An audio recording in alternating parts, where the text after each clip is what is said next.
இன்றைக்கி ஒரு herbal collection தான் எடுத்துகிட்டு வந்திருக்கேங்க.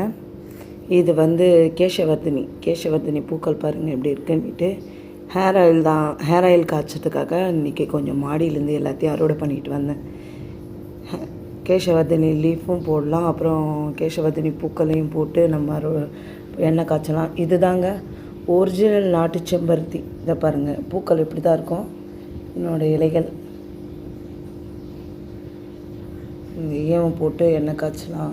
அப்புறம் வந்து இதுவும் ஒரிஜினல் நாட்டு செம்பருத்தியோட இலைகள். இந்த மனம் செண்பக போகுது.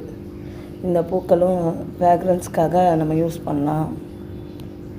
அப்புறம் வெரிகேட்டட் கற்பூரவள்ளி, அப்புறம் கரிசலாங்கண்ணி. இது தாங்க நீர்பிரமி. இதை போட்டால் தான் ஹேர் க்ரோத் ஆகும். நீர்பிரமி, இது கரிசலாங்கண்ணி. கொஞ்சம் ரோஜா பூக்கள், எண்ணெய் காய்ச்சதுக்காக நெய் மிளகாய் ஒன்று அறுவடை பண்ணிட்டு வந்தேன்.